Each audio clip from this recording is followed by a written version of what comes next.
As a person with a very deep voice, I'm hired all the time for advertising campaigns. But a deep voice doesn't sell B2B, and advertising on the wrong platform doesn't sell B2B either. That's why if you're a B2B marketer, you should use LinkedIn ads. LinkedIn has the targeting capabilities to help you reach the world's largest professional audience. That's right, over 70 million decision makers all in one place. All the big wigs, then medium wigs, also small wigs who are on the path to becoming big wigs.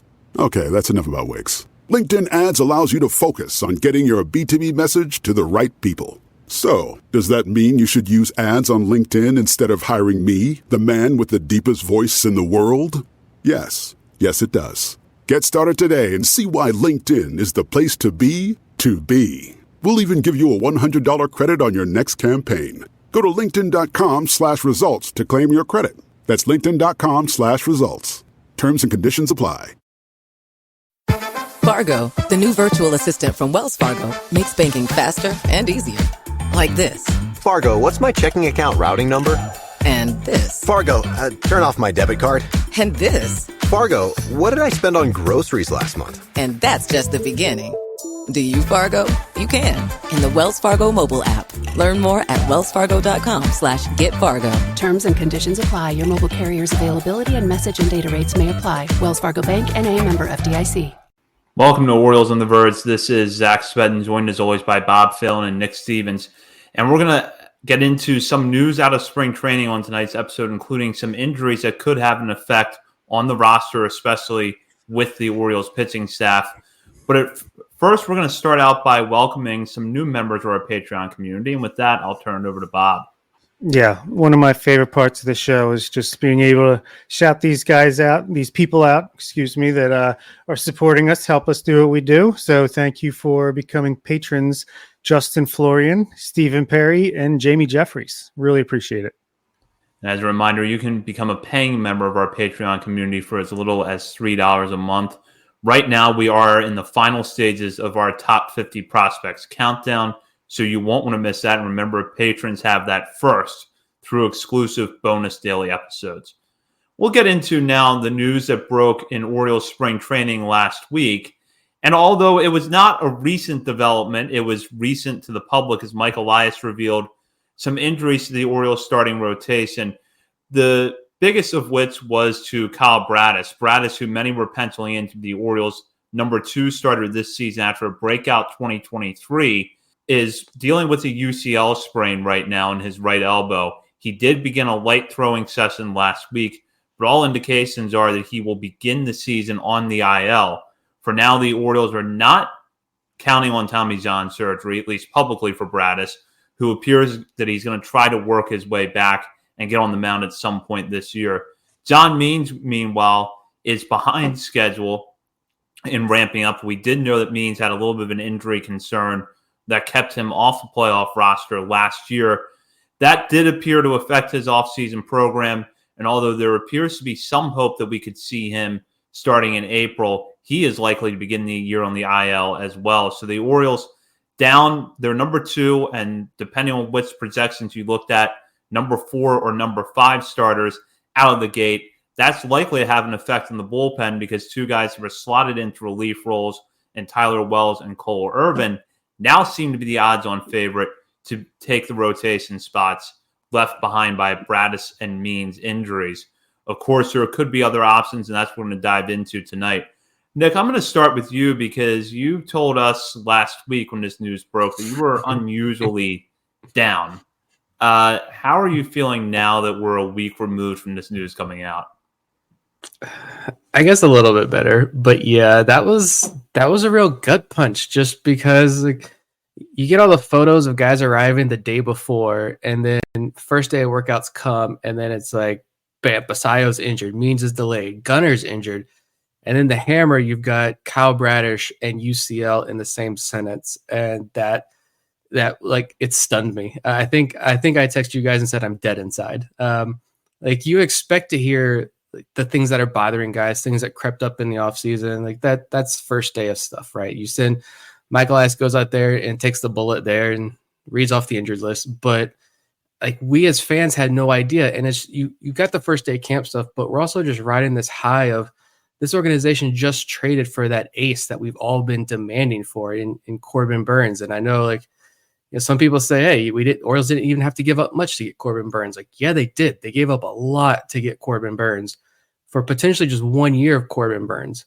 But like John Muley said, this type of move that championship teams make. We didn't know that Bradish was injured. And so now we're riding that high and bam, Bradish, UCL. I know some people remain pretty optimistic even with the news because Elias said initially, and he's continued to say, I think, that they don't think that Bradish is going to be out for the year. But Elias and the organization can say whatever they want. Why would they say anything else other than they expect the best? I'm still operating under the assumption, though, that we very well may not see Kyle Bradish this year. There's a chance we may not see Kyle Bradish until late 2025. I think that's still a very real chance. And it was just the fact that he emerged as, like you mentioned, one of the top starting pitchers in all of baseball. And I think that was one of the biggest developments of last year for this team. Yes, what Gunnar and Adley and all these guys did was great, but Kyle Bradish emerging as one of the top pitchers in all of baseball was massive. And there's still more room for him to grow. Hopefully we get to see that this year. But yeah, I don't know. I do feel a little bit better. You see him working out a little bit and everything on the field and with the team, but in the back of my mind, I'm still fearing the worst, to be honest. Yeah, not the news you want to hear. It's always the scariest day is the first day of spring when it's like, all right, let's find out what happened in the offseason that we didn't know about till now. Was definitely the first thing you hear. UCL injury, not good. How many people really does the PRP injection work for and stick for? Then apparently it's much more often than I assumed when I first saw the news. Just the details of the treatment and the percentages, and depends on the type of strain, type 1 or type 2 strain. Seems like it's better than 50% chance, and I completely understand you avoid the knife if you can. So even if there's like a 40% chance, I think you probably take that chance to be able to pitch again this year. So yeah, everyone seems in good spirits. And I do believe what they're saying, that they don't expect him to miss the season and get Tommy John surgery, but you cannot rule it out at the same time. It could certainly pop up again at any point in his throwing progression. He's already thrown 3 times. They haven't changed their tune. I feel like we'll know by the time he's on the mound and throw in full effort, then I think we'll know pretty quickly, like, is this working or did it not? So definitely terrible, sucks. There's no way around it, but at least we did get Corbin Burns. And I don't think that trade was like in response to the injury. I think they would have made that trade regardless, but it definitely would take a little bit of the upside of that. If even luckily the Orioles have the schedule early on, as we talked about last week, is pretty light. So even if he just comes back in May or June, that'll be great. But man, it would have been nice to have those 3 at the top all season long. Not going to get that. Just hopefully they're right. The PRP works and we get Bradish back this year, but you can't rule out that he might have to get Tommy John at some point. No, you can't at this point, especially because this popped up in January when he was starting his throwing program. And he's now in a throwing progression in Sarasota, but it's very light throwing. We're not talking about him being on the mound or doing long toss at this point. So he's got a ways to go before we start talking about how he looks off the mound, whether or not you can pencil in minor league rehab assignments. And as we saw with Dylan Tate last year, the minor league rehab assignments don't always mean that the guy's automatically going to come back. Tate was dealing with a different kind of injury, but you still have to factor that in with Bradish. So I think that it makes the Corbin Burns trade better. I agree with Bob that I don't think it was a move out of desperation because, frankly, the price the Orioles paid was not a desperate price. And I don't think Mike Elias is very reactionary in his moves. But now that you have Burns, this does make it a little bit easier to swallow, even if your rotation looks worse at the beginning of the year. We'll talk about Means for a minute because I had actually just put out a projected roster on our Substack not long before this news broke that unfortunately had Bradish and Means in the starting rotation. If that article had come out a little later, it would have reflected these injuries. But I even noted in there that the Orioles probably couldn't count on a whole lot from Means this season, and that maybe they would consider making him their fifth starter at the beginning of the year rather than their fourth, because that could theoretically allow them to skip some starts early in the year. So I'll go back to Nick here, just to get your thoughts on Means. I think we had kind of been tempering expectations because Means has not had a full season in 3 years now. He had that injury at the end of the season last year that kept him off the playoff roster. Knowing what we know so far, what is realistic to expect with John Means in 2024? I saw some other people talking about the Means situation, and yes, it's good news that this isn't a new injury. It's a continuation, I guess. It's delayment from what happened at the end of the year, which is better news. But I can't remember exactly who said this. I'm pretty sure it was someone who listens to the show. So sorry, I'm stealing your thought here. But I saw it on Twitter and I agreed with it. And basically they said coming into this year, they thought anything you got from Means this year they were considering a bonus. And I was like, that's it. Like, that's how I view John Means this year, to be honest, because like you mentioned, he had 23 innings last year. He had 8 innings in 2022. So it's been since 2021 where he had a full workload. He's only had 2020 exception because the COVID year, but still, he's only pitched 2 full seasons in Major League Baseball, 146 innings in 2021 and then 155 innings in 2019. He's not a young chicken anymore. Like, how old is he actually? He's almost 31. He turns 31 in April. So, I mean, I don't know. Anything you do get out of him, I like that thought that you consider that a bonus this year. I kind of assumed anyway that, this was probably determined when he went down last year, when he started feeling that the agitation or whatever it was technically. I'm sure at some point, not too long after that, the organization probably sat down with him, like exit interviews or however the Orioles operate there. And we're like, look, we're going to slow play this through the offseason.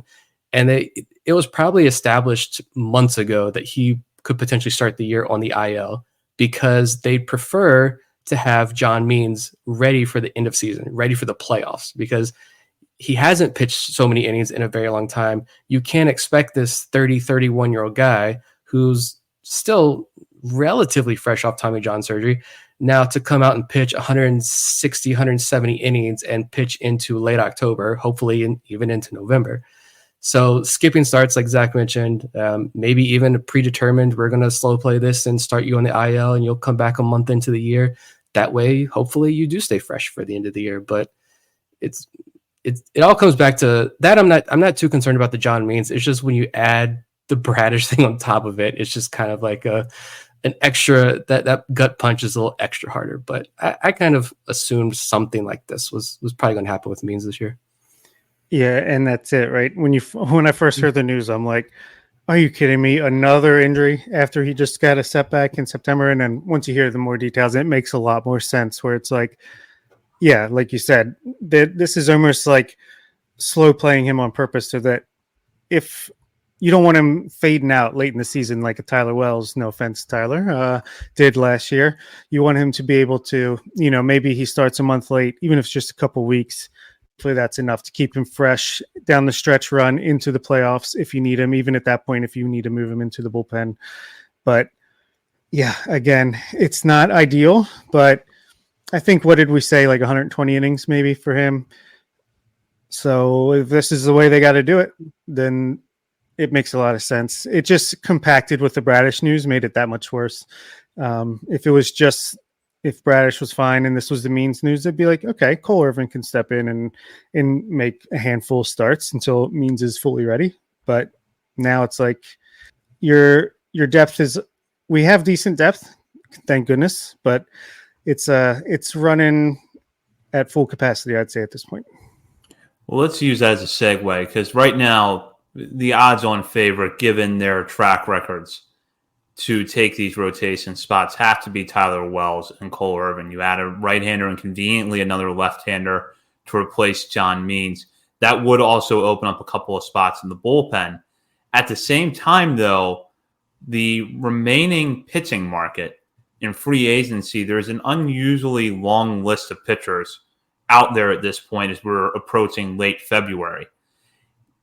Would the two of you, and I'll go back to Nick to start this one, how confident are you in Tyler Wells and Cole Irvin at least being able to get the Orioles through the first few months of the season? But, is there an alternative you would prefer to see over those two guys? Outside of the top tier, like Jordan Montgomery, Blake Snell. I was going to say, so we can't just say Blake Snell. Yeah. No, it's not going to be those guys. I'm honestly fine. Like, all right, we moved past the Bradish thing. It happened. Let's hope for the best, right? The mean situation, like we mentioned, kind of expecting something like that. Skipping starts, limited workload to keep him hopefully fresh for the end of the year.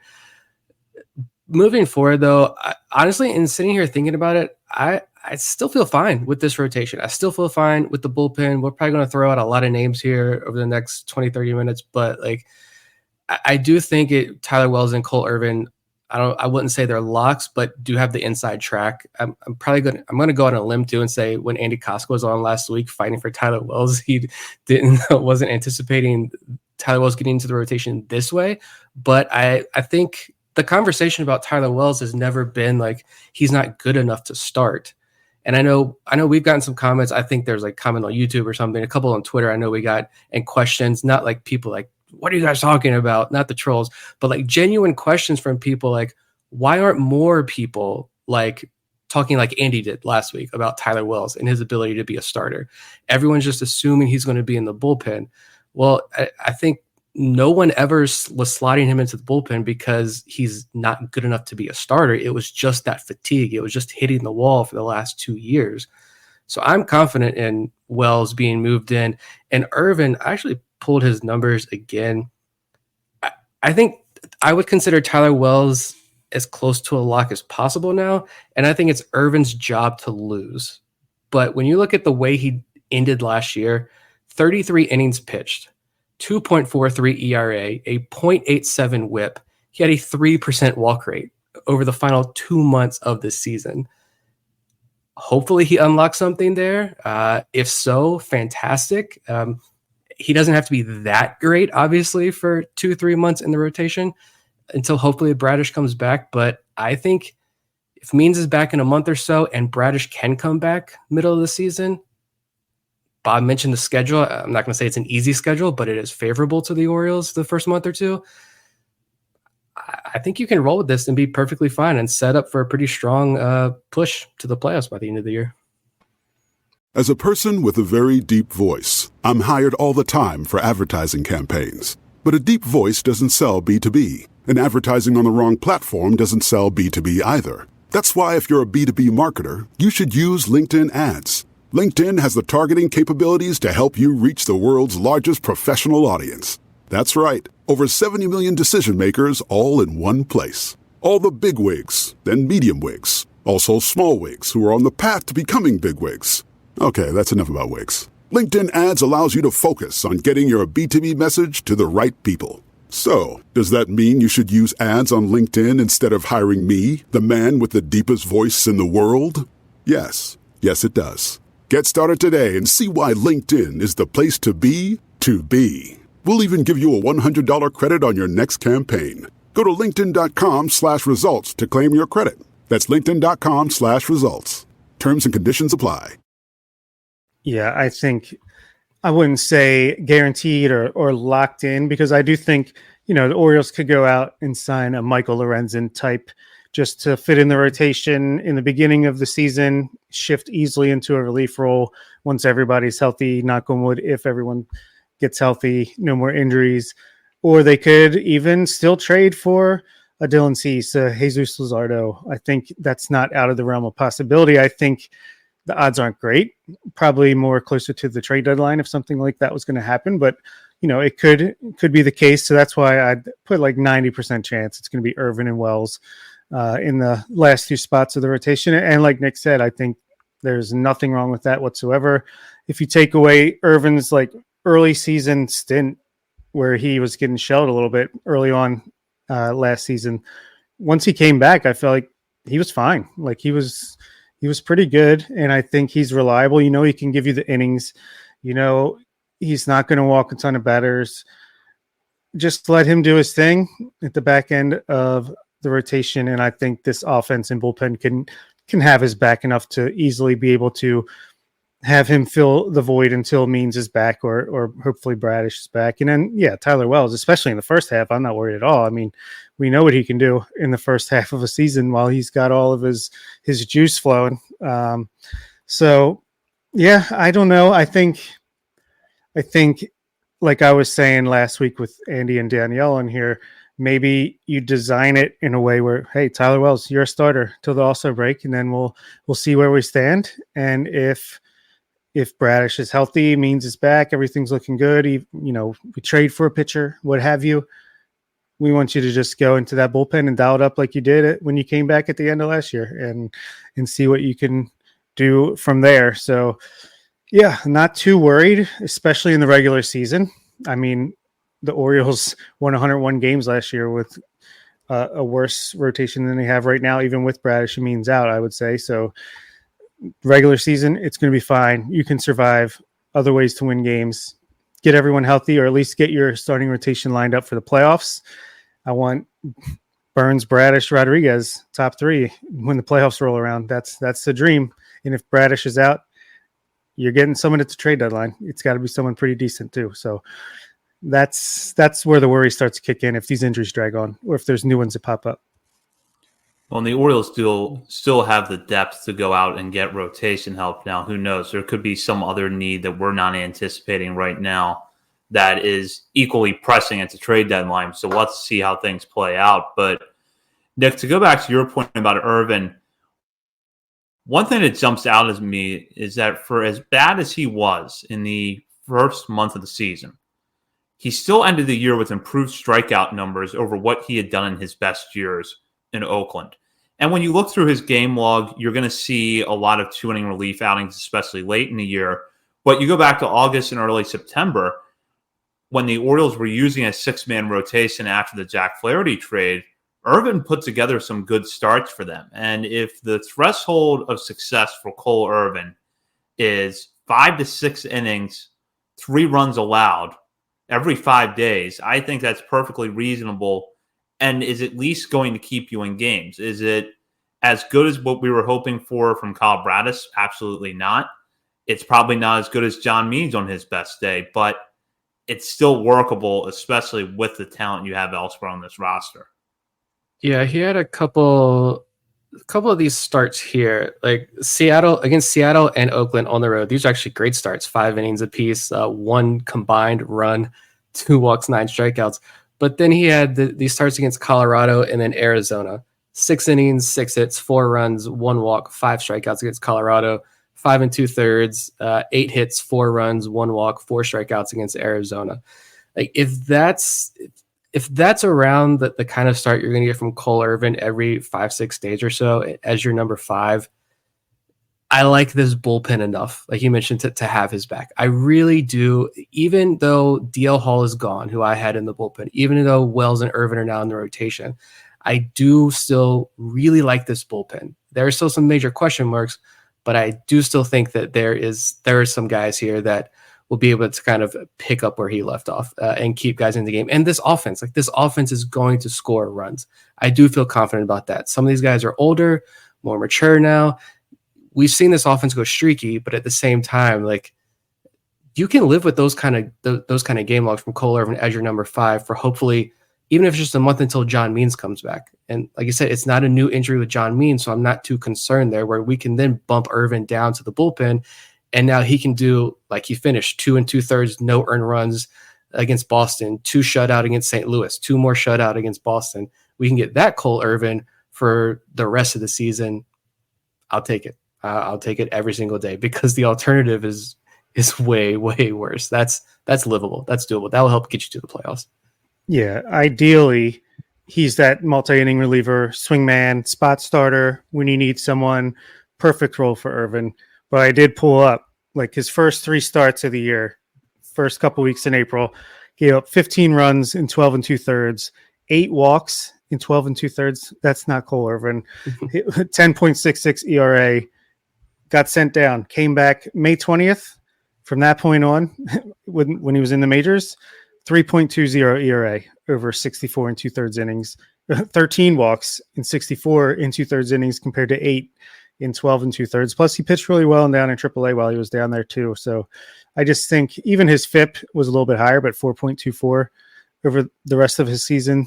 That's what you would expect. So I think he just got off to a bad start, made things look a lot worse than it actually was. And yeah, Cole Irvin is fine for a back end of the rotation. And I mean, I know obviously he's out of options now, but he's still a guy that has 4 years of team control? No, 3 years of team control left. So I think you're going to see Cole Irvin in an Orioles uniform for some time. And I think he's a very valuable player to have.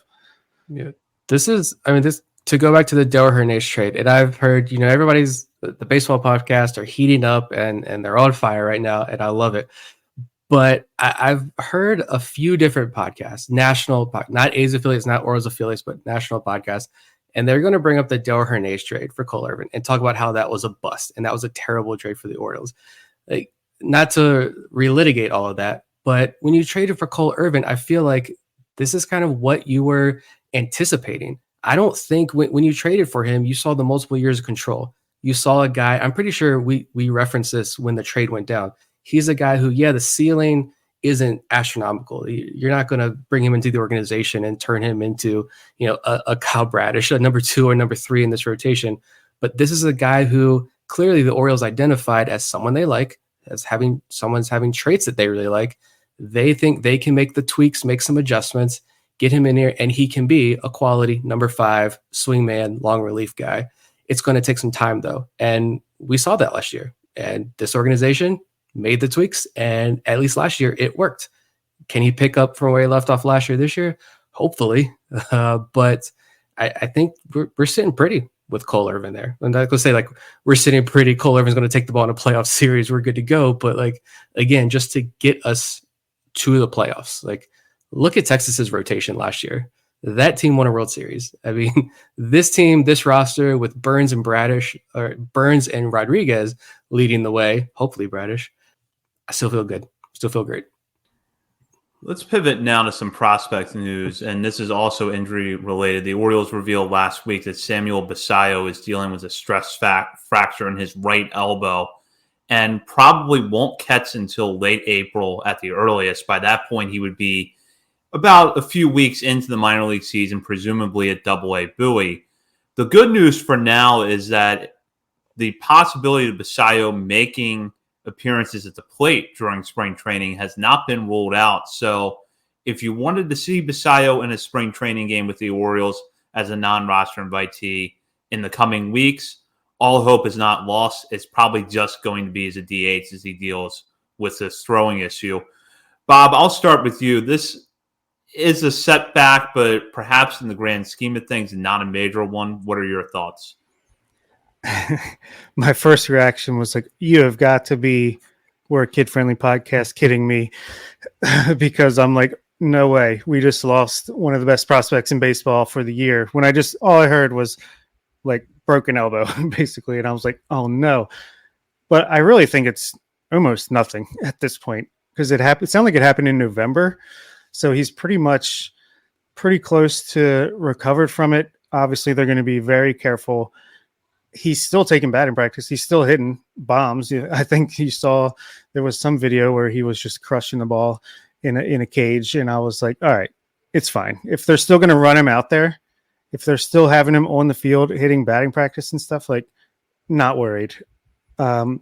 Mike Elias said this is just something that happens with younger kids. And I guess it makes some sense. The level of baseball that these young international kids are playing from the age of 16, training professionally from that age, it's probably not great for your elbow. So yeah, it makes a lot of sense. And breathed a really big sigh of relief once I realized it wasn't as serious as it at first sounded when I just saw the thing flash up on my feed. So yeah, not too worried. Hopefully the fact that he's still at Major League camp, even though he can't throw, can't really do catcher stuff, that's encouraging. If he's going to actually get in games and stick around for a tiny bit, I mean, probably not as long as he would have if he was able to throw the ball, but the fact that he's sticking around, that kind of says a lot on its own right there. He was 18, turned 19 at the end of last season. So he's an 18-year-old kid who is that's not a kid body. That is he's listed at 6'3", 180. That's completely false. This is a ginormous human being. And so I think the stress of playing across 3 levels, he was behind the plate for 68 games, 570 innings behind the plate. He went 3 levels. He's trying to grow into this grown man body when he is a child himself still. I think, like, I do believe Elias when he says that. That's just kind of natural. A lot of stress on that arm last year at a young age as he's still developing physically. I'm not concerned at all. Like, it's fine. Whatever you get out of Basayo doesn't have to be a great catcher. Basayo doesn't have to be some elite defensive catcher. He just has to be good enough, I think, behind the plate, because the value with Basayo, it's the bat. It's more than the bat too, but the big thing is the bat. So DH, first base, if that's where he's going to spend a lot of his time, that's fine. Like you said, the video, I grabbed it from Instagram. I think one of the baseballs he literally pulverized into nothing. Like, it just disappeared from frame instantly.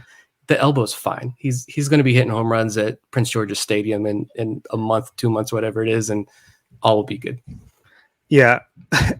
If he was a DH, like, if he literally could not play the field, if he was the Yordan Alvarez, like, career DH at 19 years old coming into this season, he would still be a top 20 prospect, I feel like, because, like you said, the value is in his bat. There was a tweet from Brendan Tuma on Twitter today, or a couple days ago, actually, that says highest WRC plus for an 18-year-old at high A since 2006. I'll start from the bottom. Mike Trout, 117. Keibert Ruiz, 119. Jackson Churio, 119. Wander Franco, 157. Vladimir Guerrero Jr., oh my God, remember that epic, historic minor league season he had? 179. Samuel Basayo, 195. 195.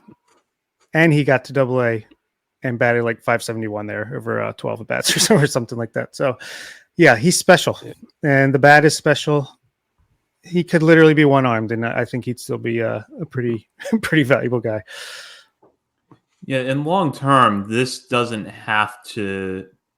not going to have an effect on whether or not he makes the major leagues as a catcher. It's really not. There's going to be more that makes or breaks his chances of sticking behind the plate than a lost month in his age 19 season. And if you look over the course of the full year, there are plenty of opportunities for the Orioles to make up for lost time if feasible.